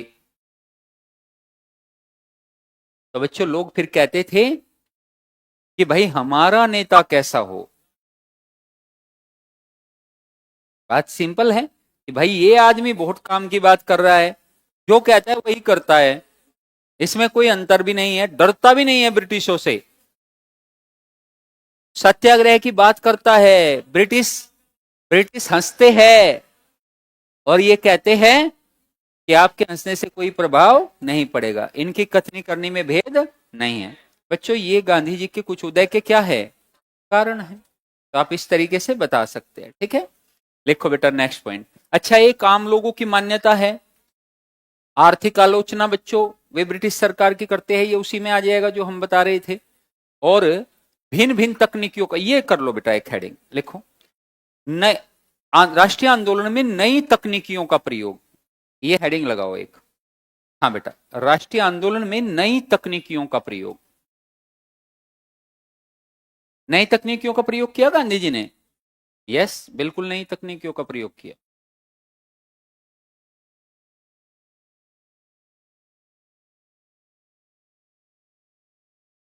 लिखो बेटा, अब भिन्न भिन्न तकनीक कौन कौन सी है? तो सत्याग्रह है, सत्याग्रह है, भूख हड़ताल है, यानी कि हंगर स्ट्राइक है, और वो भी आमरण अनशन के रूप में, आमरण अनशक के रूप में। अहिंसक आंदोलन है पूरे तरीके से, सत्य के सिद्धांतों पर चलना है। ठीक है, ये सब क्या उनकी भिन्न भिन्न तकनीकें हैं। लिखो,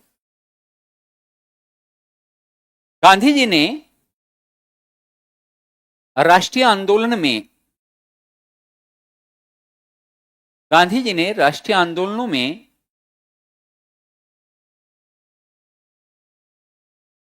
भिन्न भिन्न तकनीकियों का प्रयोग किया,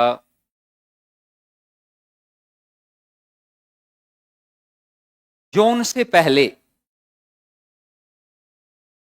जो उनसे पहले प्रयोग नहीं की गई थी, उनसे पहले प्रयोग नहीं की गई थी। जैसे नंबर 1, असहयोग।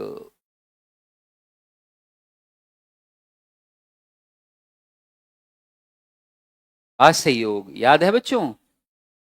अब जो असहयोग है, असहयोग को सुनकर चेम्सफोर्ड, चेम्सफोर्ड याद है बच्चों? चेम्सफोर्ड बड़े हंसे, उन्होंने कहा ये गांधी जी पगला गया है, ये कह रहा है असहयोग करेंगे। असहयोग का मतलब क्या? कैसे जियोगे हमसे सहयोग किए बिना? तो गांधी जी ने कहा करके दिखाते हैं, और गांधी जी ने किया।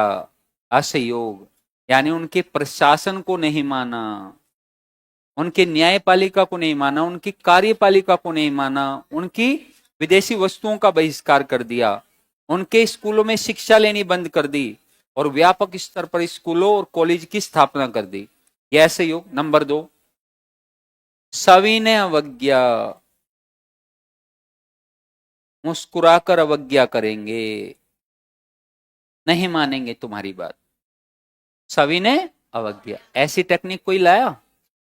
गांधी जी ने टेक्निक कहां से ली थी? रस्किन से। हाँ, लिखो, उपवास, उपवास। नंबर 4, हड़ताल,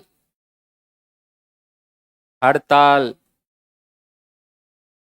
और हिजरत इत्यादि, और हिजरत इत्यादि, इन सब का प्रयोग गांधी जी ने किया। बताओ बच्चों, ये तो आमूल चूल परिवर्तन हो गया। हिजरत का मतलब था, यदि एक स्थान पर गड़बड़ लग रही है तो दूसरे स्थान पर जाकर करो, लेकिन विरोध जरूर करो। लास्ट हेडिंग लगाइए बच्चों,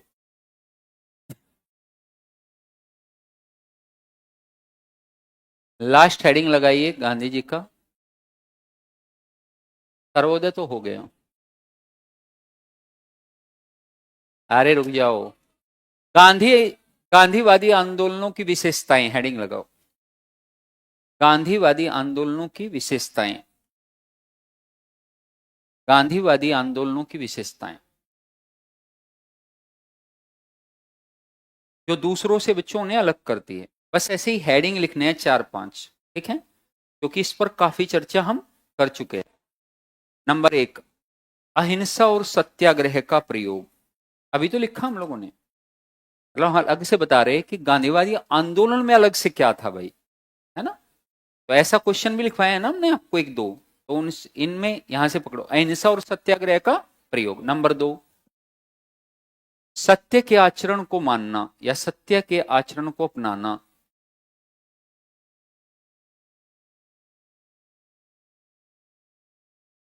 नंबर 3, जन राष्ट्रवाद,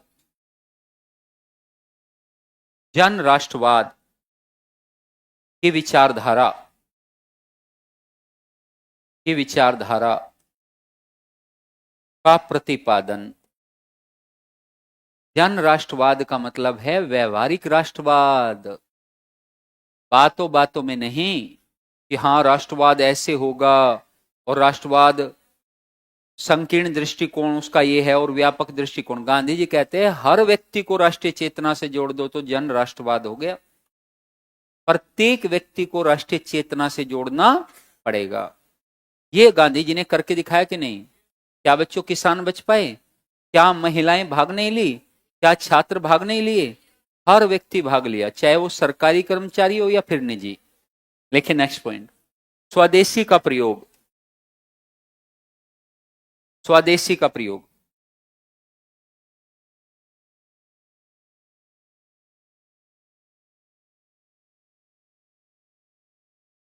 आत्मनिर्भरता। नेक्स्ट, आत्मनिर्भरता की शिक्षा। नेक्स्ट, नैतिक राजनीति का प्रयोग। नैतिक राजनीति का प्रयोग बच्चों, नैतिक राजनीति का प्रयोग। यानी बच्चों नैतिक मूल्यों के आधार पर भी क्या राजनीति हो जाएगी। एक दिन हम किसी का इंटरव्यू सुन रहे थे तो उनसे कहा गया कि ये बताओ कि आप राजनीति में आओगे? तो उन्होंने कहा नहीं, क्योंकि हम झूठ नहीं बोल सकते, तो इसलिए हम राजनीति में नहीं आएंगे। यदि हम झूठ, मतलब राजनीति और वो भी नैतिक, ये अपने आप में विरोधाभास हो गया। तो गांधी जी कैसी राजनीति करते हैं? नैतिक राजनीति करते हैं।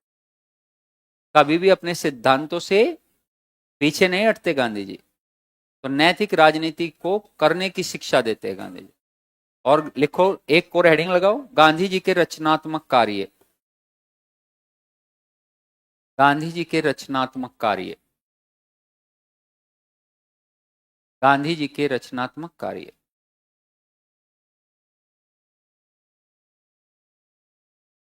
गांधी जी के रचनात्मक कार्य। बच्चों गांधी जी के रचनात्मक कार्यों में हम क्या क्या रख सकते हैं? गांधी जी के रचनात्मक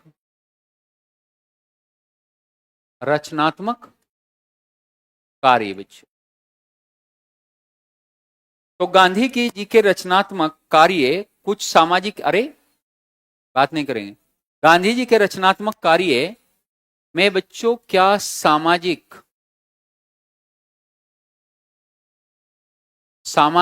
एकता, सामाजिक एकता नहीं होगा। सामाजिक एकता का मतलब है कि समाज में एकता का भाव होना चाहिए, यानी समाज में गांधी जी इसके पुरजोर समर्थक हैं। दूसरा, गांधी जी हिंदू मुस्लिम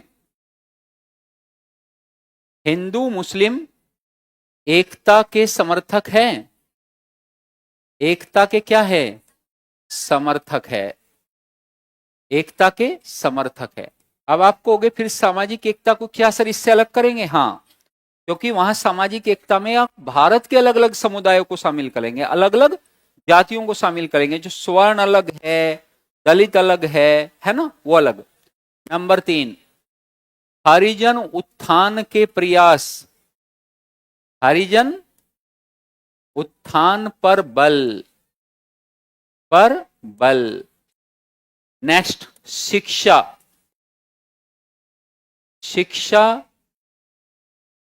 या स्थानीय भाषाओं में शिक्षा में स्व शिक्षा। बच्चों कैसी दी जाए? स्व शिक्षा दी जाए, जिसमें आप कह सकते हैं स्कूल और कॉलेज की स्थापना। कॉलेज और स्कूल की स्थापना बात नहीं करेंगे बेटा, ये भी एक हो गया। 5वां, लिंग भेद का विरोध, यानी महिला पुरुष में समानता। महिला और पुरुष की समानता पर बल, किस समानता पर बल देंगे बच्चों, समानता पर बल देंगे। नेक्स्ट, महिला और पुरुष की समानता पर बल, महिला शिक्षा को क्या बताएंगे, अनिवार्य। तो इस शिक्षा में ही महिला शिक्षा ऐड हो जाएगी, मतलब शिक्षा में ही हो जाएगी। अच्छा बच्चों, एक क्या है, चरखे का वितरण या स्वदेशी, स्वदेशी का प्रचार प्रसार, का प्रचार प्रसार या स्वदेशी को अपनाना, स्वदेशी को अपनाना। नंबर 6, स्वच्छता अभियान, स्वच्छता अभियान या स्वच्छता पर बल, स्वच्छता अभियान या स्वच्छता पर बल, ये भी उनका क्या होगा, ये भी रचनात्मक काम होगा। ठीक है, खादी उद्योग, अखिल भारतीय खादी उद्योग, अखिल भारतीय खादी उद्योग की स्थापना, अखिल भारतीय खादी उद्योग की स्थापना, इससे क्या होगा बच्चों, स्वदेशी को बढ़ावा मिलेगा। कब की इन्होंने स्थापना, 1923 में इसकी स्थापना की उन्होंने। नेक्स्ट बच्चों, अखिल भारतीय खादी, ग्रामीण, ग्रामीण उद्योगों का विकास, ग्रामीण उद्योगों का विकास, ग्रामीण उद्योगों का विकास, का विकास किया जाए, ग्रामीण उद्योगों का क्या किया जाए, विकास किया जाए। ग्रामीण उद्योग कैसे बढ़ेंगे बच्चों, ग्रामीण उद्योग कैसे बढ़ेंगे, क्या क्या छूट गया बेटा, हरिजन, अच्छा कोई बात नहीं, आपने समझ लिया ना, हरिजन। तो ग्रामीण उद्योगों का विकास यानी कि छोटे छोटे जो लघु कुटीर उद्योग है उनको डेवलप करो आप, उनको क्या दो, बढ़ावा। और बच्चों, शक्ति का विकेंद्रीकरण पर बल, शक्ति के, जिससे समाज में क्या बढ़ेगा, समाज में बच्चों डेवलपमेंट बहुत तेजी से होगा, यानी कि विकेंद्रीकरण पर बल। विकेंद्रीकरण का उदाहरण बताओ क्या है, ग्राम पंचायतों का, हाँ ग्राम पंचायतों का गठन। तो ये सब क्या है, उनके रचनात्मक कार्य है गांधी जी के, है कि नहीं है, अरे रचनात्मक कार्य है सब। तो ये सारे रचनात्मक कार्य आप गांधी जी के लिख दोगे। क्या बच्चों इस पे लिख सकते हो आप, या हेडिंग लगवा लगवा के हम लिखवाए इसे, आप लिख लोगे, ठीक है। साथ में बच्चों हम आपको थोड़ा सा एक मटेरियल भी दिलवाएंगे, विचारकों का अपलोड करवाएंगे। तो हम उसमें दो विचारक अभी नहीं हैं, एक सारे विचारक है, बाकी दो विचारक नहीं है। एक विचारक है इसमें जगजीवन राम, जगजीवन राम बच्चों बिहार के दलित आंदोलन में ज्यादा महत्वपूर्ण भूमिका निभाते हैं, तो उनका योगदान है। और एक है बच्चों सुभाष चंद्र बोस, दो नहीं है, बाकी 7 विचारक हैं हमारे नोट्स में, जो हम आपको आज अपलोड करा देंगे, नहीं तो कल बल में वो भी बन जाएंगे दोनों, तो कल इकट्ठे अपलोड करा देंगे। एक बात, दूसरी बात सुनो ध्यान से, हमारे पास गांधी जी की विस्तृत विवेचना हो गई, हमारे पास नेहरू जी की हो जाएगी और टैगोर की हो जाएगी, 3 मूल विचार है। उसके बाद सबको हम आपको थोड़ा थोड़ा सा समझा देंगे, कहीं कहीं यदि विचार भिन्नता दिखेगी, पहली तो बात विचार भिन्नता ऐसी है ही नहीं जो आपको समझ में आए ना बच्चों, वो तो है ही नहीं। उसके बाद आपको ये सारे विचारक आप आराम से लिख लेंगे, या फिर बच्चों इन्हें कॉपी में लिख लेंगे, या तो उन विचारकों के रूप में आप उसके रूप में भी रख सकते हैं आप उसमें। तो थोड़ा सा एक्स्ट्रा कंटेंट भी आपको गांधी जी पर और 2-4 बातें, जैसे रचनात्मक कार्य हो गए उनके, वो भी आपको लिखा हुआ मिल जाएगा, है ना बच्चों। जैसे अब गांधी जी के रचनात्मक कार्य पर एक काम करते हैं, एक मॉडल आंसर तैयार करवा देते हैं, तो इस माध्यम से आपको रचनात्मक कार्य सारे पहुंच जाएंगे। यस और नो। तो गांधी जी के रचनात्मक कार्यों का वर्णन कीजिए, 70वीं बीपीएससी में है ये, तो इसको आप जो है रचनात्मक कार्यों में ऐड कर देंगे, ठीक है। हेडिंग लगाओ पंडित जवाहरलाल नेहरू, पंडित जवाहरलाल नेहरू। पंडित जवाहरलाल नेहरू। अब बच्चों कोई आयाम तो हमने छोड़ा नहीं, है ना। अब बस तुम प्रश्न को देखकर डरना मत, डर जाओगे तो दिक्कत हो जाएगी। कंटेंट तो उस प्रश्न का इससे बाहर होगा नहीं, चाहे गांधी जी पर कुछ पूछ ले, लेकिन तुम डर गए तो बात बिगड़ जाएगी। शब्दों के खेल में कई बार क्या होता है, डर जाते हैं, तो उससे दिक्कत हो जाएगी। अब जैसे 17वीं बीपीएससी में मेंस देने वाले हमारे बच्चे, रचनात्मक कार्य, बच्चों आप बिलीव नहीं करोगे, सारे के सारे सामाजिक और सांस्कृतिक विचार हमने लिखवाए थे, उसी से उन्होंने निकाल के सारे विचार लिख दिए, और उसमें है ही सारे विचार, कोई दिक्कत थोड़ी ना है। और गांधी जी को बच्चों आपने इतने विस्तृत रूप से प्री में, इतने विस्तृत रूप से मेंस में पढ़ा, तो क्या आप उनके 10 रचनात्मक कार्य भी नहीं जान निकाल पाओगे कि भाई उन्होंने क्या वास्तव में किया समाज के लिए? तो बहुत आसानी से किए जा सकते हैं। और बच्चों नेहरू जी पर हमें बात करनी है, पंडित जवाहरलाल नेहरू। अब बच्चों एक बात को ध्यान से सुनो, पहले गांधी जी का प्रभाव नेहरू जी पर है तो सही, लेकिन पूर्ण प्रभाव नहीं है, पूर्ण प्रभाव नहीं है। नेहरू जी पर अलग अलग प्रकार के प्रभाव है। एक विचार तो नेहरू जी पर बिल्कुल ही नहीं है। नेहरू जी समाजवादी चिंतक है, और वे बच्चों भारत में समाजवाद को अपनाते हैं, लेकिन वे पूंजीवाद का तिरस्कार नहीं करते, और इस पक्ष में वे एक मिश्रित अर्थव्यवस्था को अपनाते हैं। ठीक है, अब आप कहोगे कि सर मिश्रित अर्थव्यवस्था का क्या अर्थ, ये ले ले कि गांधी जी भी तो इसी की बात कर रहे थे कि जब कमाओ तो पूंजीपति की तरह, और जब वितरण करो तो आप वितरण करो। नहीं, इस यहां गांधी जी की सोच में और नेहरू की सोच में थोड़ा सा अंतर है बच्चों, जो नेहरू जी के बिल्कुल अलग विचारधारा को प्रदर्शित करता है। ठीक है। दूसरा, पंडित जवाहरलाल नेहरू बच्चों कई मुद्दों पर हमें पढ़ने पड़ेंगे। सबसे ज्यादा महत्वपूर्ण पंडित जवाहरलाल नेहरू कब होते हैं? जब बच्चों वे अंतरराष्ट्रीय नीति की घोषणा करते हैं, गुट निरपेक्षता की नीति की घोषणा करते हैं, जब वे पंचशील सिद्धांतों की बात करते हैं। किसकी बात करते हैं? पंचशील सिद्धांतों को अपनाते हैं। अब बच्चों आप इस बात से असहमत हो सकते हो कि सर नेहरू जी की नीति कुछ ज्यादा ही उदार रही, जिससे वे अपनी, कुछ इतिहासकारों ने कहा कि नेहरू जी विदेश नीति के मामले में असफल सिद्ध हुए। लेकिन बच्चों क्या नेहरू जी विदेश नीति के मामले में सच में असफल हुए? नहीं। पहले तो बच्चों आप ये देखो कि नेहरू जी किस परिप्रेक्ष्य में विदेश नीति की घोषणा कर रहे हैं।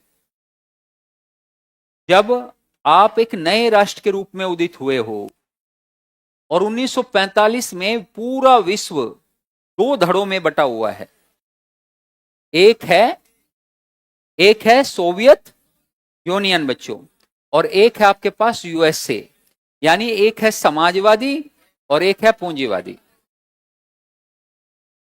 तो अब किसकी तरफ जाए नेहरू जी? अब नेहरू जी की बात करें तो लेनिन का प्रभाव, व्लादिमीर लेनिन का प्रभाव नेहरू जी के जीवन पर बहुत शानदार है बच्चों, बहुत प्रभाव पड़ा लेनिन का उनके जीवन पर। लेकिन नेहरू जी रशिया की तरफ भी नहीं झुके और अमेरिका की तरफ भी नहीं झुके, और उन्होंने बच्चे गुट निरपेक्ष नीति का प्रतिपादन कर दिया। और आपको बताते हैं आज भारत के आजादी के बाद इतने अच्छे तरीके से डेवलपमेंट के लिए वही नेहरू जी की नीति जिम्मेदार रही। उनके पास बच्चों राष्ट्र निर्माण की चुनौती सबसे बड़ी थी। आप इससे सहमत हैं? अब तक तो इस बात पर मुद्दा चल रहा था ब्रिटिश जाओ और हमारे देश को आप स्वतंत्र करो। अब मुद्दा ये नहीं है कि स्वतंत्र करो, स्वतंत्रता मिल गई, अब आपके पास जो संसाधन है उससे आप अपने देश का विकास करो। आपके देश में औद्योगिकरण बहुत कम है, आपके देश में प्रोडक्शन बहुत कम हो रहा है, जितनी जमीन है उस हिसाब से। आपके देश में शिक्षा का स्तर बहुत कम है, आपके देश में जीवन प्रत्याशा बहुत कम है, 30-32 जीवन प्रत्याशा है। आप आजादी के समय ऐसी तो थी बच्चों। आपके देश में चिकित्सा व्यवस्था का जबरदस्त अभाव है, आपके देश में विश्वविद्यालयों का अभाव है, आपके देश में टेक्निकल शिक्षा या तकनीकी विकास नहीं है। सोचो बच्चों, आपके देश में गरीबी अच्छे खासे स्तर पर है, आपके देश में क्षेत्रवाद की समस्या है, आपके देश में संप्रदायवाद है कि नहीं? तो बच्चों ऐसे में उनके कंधों पर इतना बोझ आ गया कि अब नेशन को हम किस ओर ले जाए, अब हम नेशन को किस ओर ले जाए, या उनके कंधों पर भारी बोझ होगा कि नहीं होगा? तो नेहरू जी की भूमिका को इस पॉइंट के मद्देनजर रख के समझना बच्चों। आलोचना करना बहुत आसान है, 1 मिनट में हो जाएगी, लेकिन बच्चों उन परिस्थितियों के अनुसार समझना चीजों को, ये बहुत कठिन है। तो बच्चों जितना नेहरू जी के बारे में टीवी पर बैठकर लोग समीक्षा करते हैं, प्रवक्ता अलग अलग पार्टियों के, और हर कार्य के पीछे नेहरू जी जिम्मेदार है। किसी सड़क पर कहीं एक्सीडेंट हो गया तो प्रवक्ता कहेंगे इसके लिए नेहरू जी जिम्मेदार है। अब नेहरू जी क्यों जिम्मेदार है? अरे नहीं, वो इस एक्सीडेंट के लिए नेहरू जी को जिम्मेदार ठहरा का मानेगा। अभी सुनो आप ध्यान से, उसे महारत हासिल है ना बच्चों इन चीजों में। वो कहेगा देखो, सबसे प्रारंभिक स्तर पर आधारभूत संरचना के निर्माण का जिम्मा नेहरू जी के कंधों पर था। 60 साल तक भारत पर कांग्रेस का राज रहा, इन्होंने आधारिक संरचना को इतना अच्छा क्यों नहीं बनाया कि अमेरिका की टक्कर की आधारभूत संरचना हो जाए? तो इसलिए रोड पर एक्सीडेंट होते रहेंगे। हो गए नेहरू जी जिम्मेदार? अरे हुए कि नहीं हुए? तो ऐसे नेहरू जी छोटी छोटी चीजों के, बल्ब फ्यूज हो गया, नेहरू जी जिम्मेदार है। मर्डर हो गया, नेहरू जी जिम्मेदार है। तो जिम्मेदार ठहरा दो। बट नेहरू जी, हम बस आपको बेटा एक बात बताना चाहते हैं कि नेहरू जी इतने भी बुरे व्यक्ति नहीं हैं। और नेहरू जी को पढ़ने से पहले, बल्कि किसी भी विचारक को पढ़ने से पहले, अपने दिमाग से सारे पूर्वाग्रहों को दूर कर दो। पूर्वाग्रह का मतलब यानी जो पहले से विचारधारा उनके बारे में आप लेकर बैठे हो, उसे निकालकर फेंक दो। क्योंकि पूर्वाग्रह यदि रहेंगे तो नेहरू जी का क्या आप तटस्थ विश्लेषण कर पाओगे? नहीं कर पाओगे। मुद्दा है बच्चों कि हमें पंडित जवाहरलाल नेहरू में क्या क्या पढ़ना है। हमें पंडित जवाहरलाल नेहरू में परिचय पढ़ना है पहले उनका, फिर हमें पढ़ना है कॉन्ट्रीब्यूशन इन नेशनल मूवमेंट, राष्ट्रीय आंदोलन में नेहरू जी का योगदान क्या रहा। फिर हमें पढ़ना है राष्ट्रवाद की अवधारणा, यानी राष्ट्रवाद की अवधारणा उनकी कैसी रही। फिर हमें पढ़ना है इंटरनेशनल, उनका अंतरराष्ट्रवाद क्या है, यह अवधारणा अंतरराष्ट्रीयवाद की अवधारणा कैसी है, विश्व कैसा होना चाहिए और विश्व की नीतियां कैसी होनी चाहिए। फिर धर्मनिरपेक्षता कैसी है उनकी, और फिर उनका समाजवाद कैसा है। इन मुद्दों पर हमें बात करनी है नेहरू जी की। नहीं समझे? अब यहीं पर आपको समझा देंगे गुट निरपेक्षता, और यहीं आपको समझा देंगे पंचशील सिद्धांत, यानी यहीं हम आपको क्या समझाएंगे? विदेश नीति। क्या समझाएंगे बेटा? वह नेहरू जी की विदेश नीति बहुत ही ज्यादा इंपॉर्टेंट है बच्चों। उनकी विदेश नीति को समझना जरूरी है। और नेहरू जी ना बड़े उदार टाइप के नेता थे।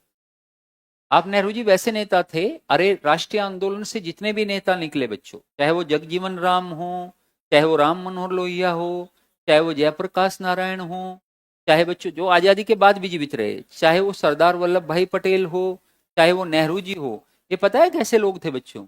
आप सामने खड़े होकर इनकी आलोचना करते रहो, और ये मुस्कुराते रहे। ये इनके व्यक्तित्व की खास बात है। ये आलोचना को कभी वैर नहीं बनाते थे कि आलोचना कर दी तो तुम्हें तो देख लेंगे, वो वाली स्थिति इनकी नहीं थी। ये आलोचना को सहज रूप से स्वीकार कर लेते थे। हमने तो आपको शायद बताया भी था, एक बार अटल बिहारी वाजपेयी ने नेहरू जी की विदेश नीति की धज्जियां उड़ा दी। पूरे, अब पक्ष विपक्ष तो होता ही है बच्चों, तो विपक्ष में उन्होंने, अटल बिहारी वाजपेयी ने सारी शानदार बातें बोल दी। और जब पूरी आलोचना उन्होंने कर दी तो कहते हैं नेहरू जी ने बड़े ध्यान से सुनी और फिर बाहर आकर उनकी पीठ थपथपाई, वाह आज क्या डिस्कशन किया तुमने, है कि नहीं। और बच्चों,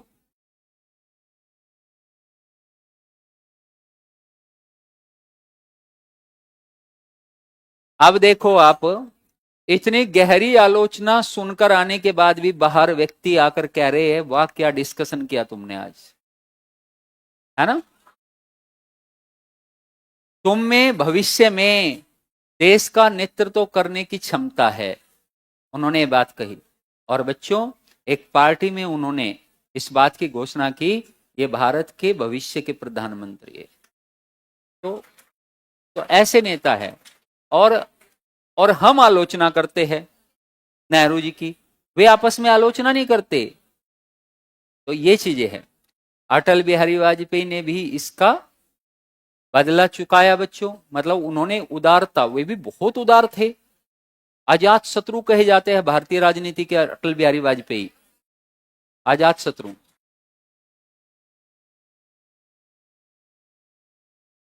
अरे ये क्या है मूर्खों,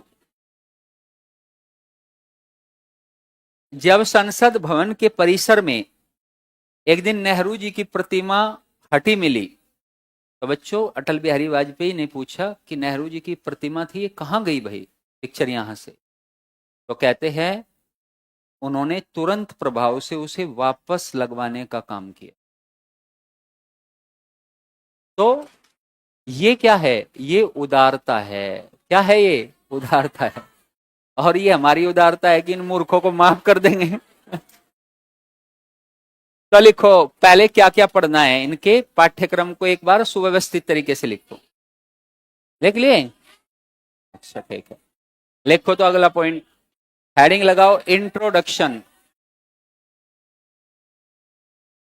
लिखो इंट्रोडक्शन। देखो नेहरू जी का जन्म, तुम्हारी बात मानेंगे हम, तुम्हें लगता है, एक बात नहीं मानेंगे। लिखो जल्दी से फटाफट। नेहरू जी का जन्म 14 नवंबर 1889 में आनंद भवन प्रयागराज में, आनंद भवन आज भी है बच्चों, उसे अब तुम वो बनाया गया है, आनंद भवन प्रयागराज में हुआ था। आनंद भवन प्रयागराज में हुआ था। इनके पिता का नाम मोतीलाल नेहरू, इनके पिता का नाम मोतीलाल नेहरू।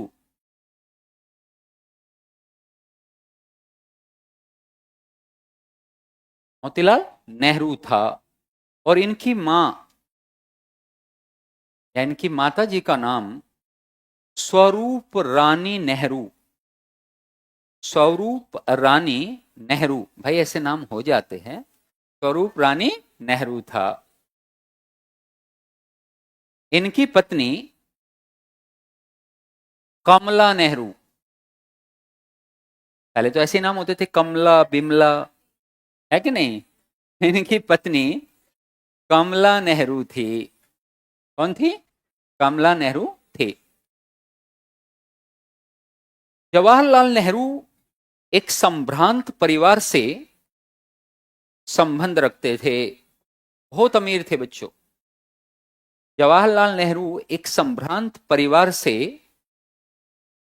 संबंध रखते थे,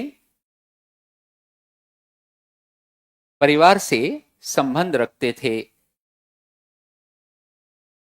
उनकी प्रारंभिक शिक्षा, टैगोर में और इनमें बात समान है बच्चों, उनकी प्रारंभिक शिक्षा घर पर हुई, इनकी भी प्रारंभिक शिक्षा घर पर हुई। ठीक है, इनकी प्रारंभिक शिक्षा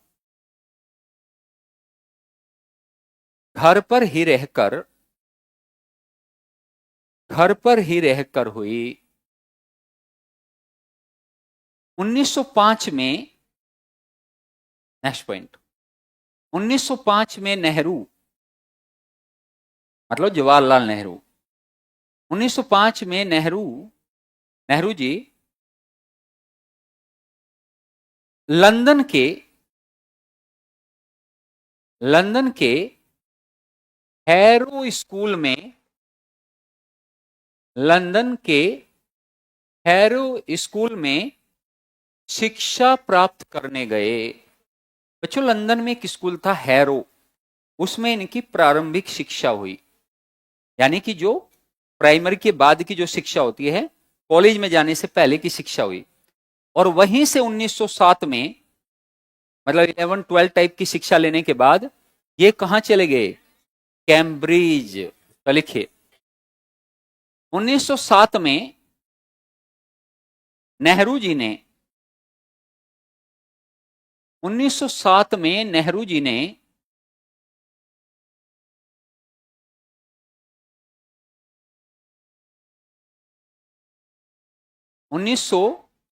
नेहरू जी ने कैम्ब्रिज विश्वविद्यालय में प्रवेश लिया। कैम्ब्रिज में ये एक औसत दर्जे के विद्यार्थी रहे।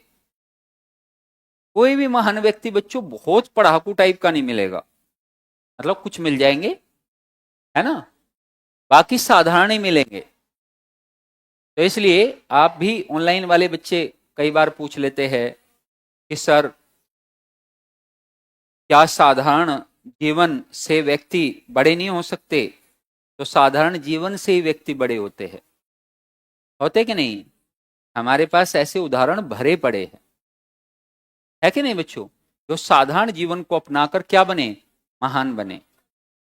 लिखिए 1912 में अपनी शिक्षा पूर्ण करके 1912 में अपनी शिक्षा पूर्ण करके पंडित नेहरू भारत आए। पंडित नेहरू भारत वापस आए।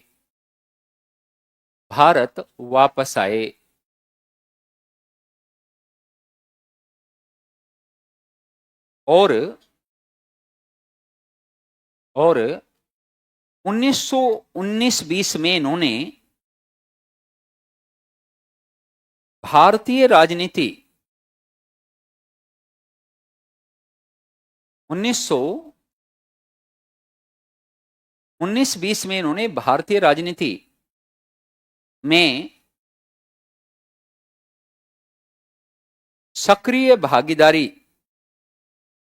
प्रारंभ कर दी, सक्रिय भागीदारी प्रारंभ की।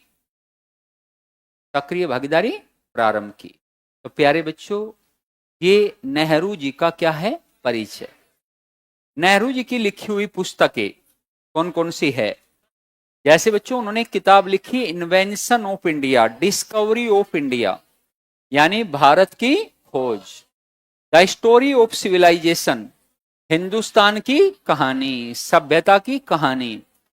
Letters from father to his daughter, Indira Gandhi को उन्होंने कुछ पत्र लिखे थे, पिता के पुत्री को पत्र। और ग्लिम्पसेस ऑफ वर्ल्ड हिस्ट्री, विश्व इतिहास की झलक, जो आज भी बहुत लोग पढ़ते हैं बच्चों, आज भी बहुत लोग पढ़ते हैं। नेहरू जी की किताब पर तो कई टीवी सीरियल भी बने हैं, नेहरू जी की किताब पर, भारत की खोज पर बने हैं उनके। हाँ, उन्होंने भारत की खोज में बहुत शानदार, ये किताब आप आसानी से पा सकते हो और इसे कभी समय मिले तो पढ़ भी सकते हो। ठीक है, तो ये किताबें नेहरू जी ने लिखी। अब इसके बाद बच्चों हम आपको समझाएंगे सीधे तौर पर उन पर किस किस का प्रभाव रहा और फिर उनकी विचारधारा को, ठीक है, जिन पर हम बात करेंगे कल की क्लास में। आज के लिए इतना ही रहेगा। बहुत बहुत धन्यवाद, बहुत बहुत आभार।